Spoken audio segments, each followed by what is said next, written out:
What is going on, everybody? Welcome back to another episode of What the Shift.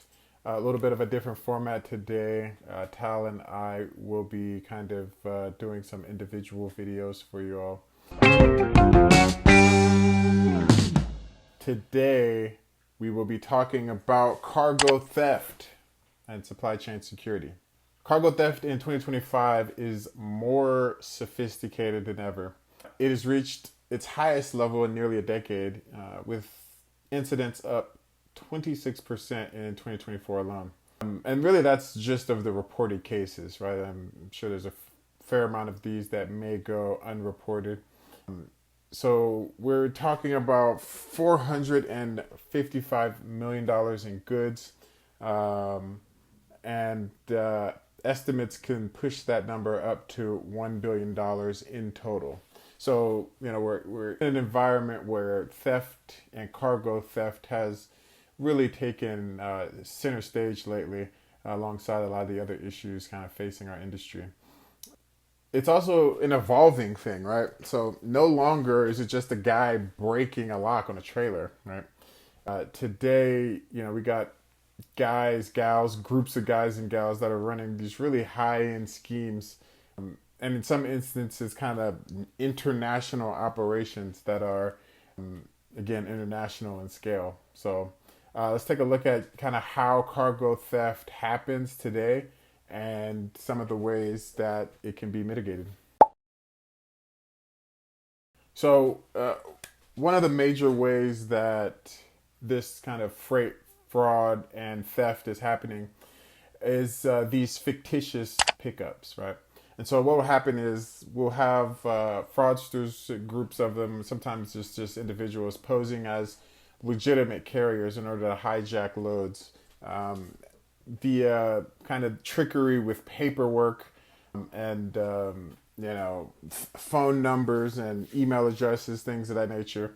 All things that technology is really starting to aid at a higher level, right? And so there was one example in California recently where we had some fraudsters pick up high-end electronic shipment really just with fake credentials, right? And so they pulled up, they had very convincing fake credentials, and it really wasn't found out until the carrier that was supposed to do the load arrives, and everyone's kind of like, whoa, what, we kind of already gave you guys the load, and got kind of reported that way. Next on our list here is pilferage. And what we're seeing here is thieves not taking a whole trailer, but rather they will crack open a trailer as it's en route. Maybe it's at a rest stop, and they'll take just high value cargo from the trailer. So this could be individual pallets, groups of pallets, or just cases of very high value things that are inside the trailer. And they're getting really bold with this. Like I said, sometimes even getting trailers while they're at rest stops. So next we have facility thefts. And so what we're seeing also is the warehouses and the yards are under siege. So there are really these kind of organized crews, right? It's kind of like an Ocean's 11 movie, right? These just people coming in to what we believe to be secure facilities and yards, and really conning their way past the security and into these yards in order to get access to the distribution centers and then the goods inside of the distribution centers. And so that type of theft has exploded. We're looking at about 19% of all incidents are these facility thefts.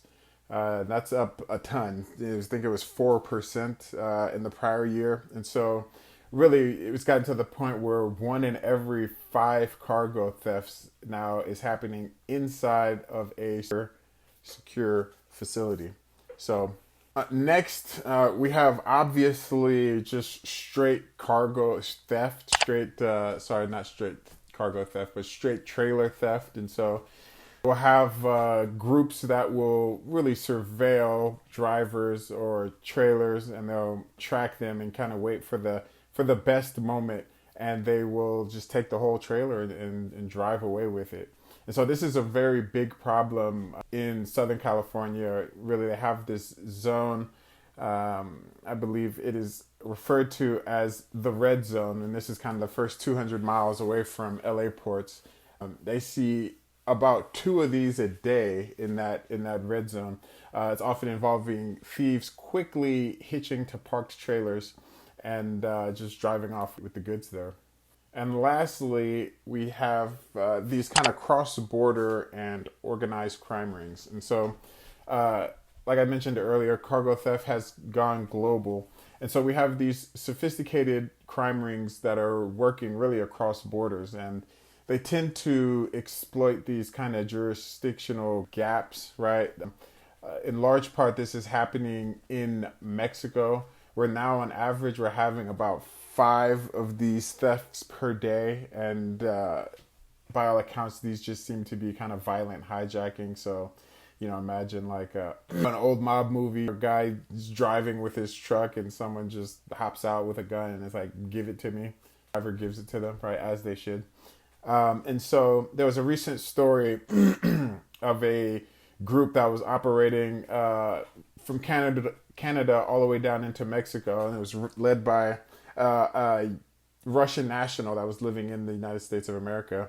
And so these organized crime rings are really leveraging international networks and technology in order to kind of bring these thefts kind of to a larger scale there.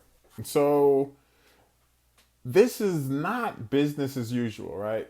Today's cargo thieves, they are technology savvy, they are patient, and really they're often a step ahead, particularly of carriers and shippers that kind of have spotty security practices. And so really the best way to combat this, right, for all parties involved, shippers, brokers, carriers, is having stronger due diligence, and this is at pickup, this is in transit, like monitoring, and just having kind of end-to-end security protocols. And I think doing that is really mission critical now, for, like I said, everyone in the chain, from shippers to carriers and brokers in between. So we need to be double verifying really at all times who you're handing the freight to, using secure lots, and ultimately you need to stay informed on kind of what the latest schemes are, right? I think as technology is advancing here, there become new ways for more sophisticated criminals to get access to these goods. And so we got to stay a step ahead and do what we can to combat these. And so how do you stay ahead of the criminals and the criminal rings that are really, their whole business model revolves around catching you slipping in order to get access to a trailer and steal that freight? Or again, like I mentioned earlier, even access to the secure locations and yards where these goods are being stored. First, really revolves around having rigorous kind of pre-trip stuff. So this is double checking and verifying who the carrier is, making sure that they have the documentation, and then there's communication prior to that pickup around who the driver is going to be, picture of their ID, insurance, obviously ensuring that they have the company sticker that you're expecting for them to have whenever they show up, is really key in we'll say having due diligence, kind of the early part of it. And there's also a level where you need to be a little more rigorous with how these goods are being taken in transit, right? And so it's probably best practices now, and I know it's something that we're looking at, but ensuring that you're staying away from different corridors or areas that are really starting to become rife with a ton of freight theft, And so I mentioned one earlier, the area down in Southern California. And there are these pockets really all over the country where there's just freight theft kind of exploding really at levels that we have not seen before. Next, I think it's important to have really kind of ironed down in transit protocols, right? And so a thing that we've been, you know, rolling out and playing around with lately is having our drivers stick to their dedicated routes and, checking in at these kind of planned milestone markers in the route in order to ensure that we still have the visibility, and we have telematics on all of our trucks and trailers, and so this is a little bit easier. But it helps also to just have the driver check in and talk to dispatch about kind of what's happening around them, and we can stay really ahead of maybe any surprises. And so maybe you could call this the no surprises part of the process. Next, it's key to really have a robust kind of rapid response protocol, right? And so, sometimes despite all the precautions you may take, sometimes, someone gets access to a trailer. And, in this instance, the best thing to do is to really have that clear response plan, right? And so, really, our drivers have been trained to really immediately notify the dispatch, and in that process, dispatch then starts to notify the proper authorities, law enforcement, and kind of there are these task force that are kind of tasked with helping to secure and recover these trailers and this freight. And so, getting a hold of law enforcement and these task force as quickly as you can will really aid in the recovery of that trailer or that freight down the line. And then lastly, I think just having a continuous training and security culture, being up to date on what the latest fraud or theft schemes are,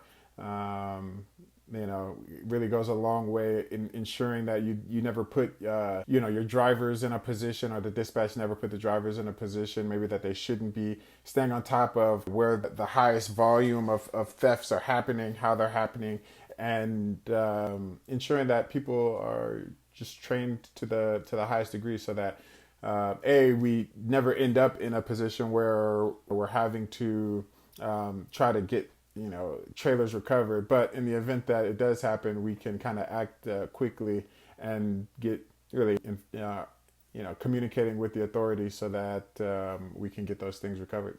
And so there you have it. That we'll call that one a little shift happens mini. And I hope everyone's having a good one, and keep your freight safe. We'll talk to you soon.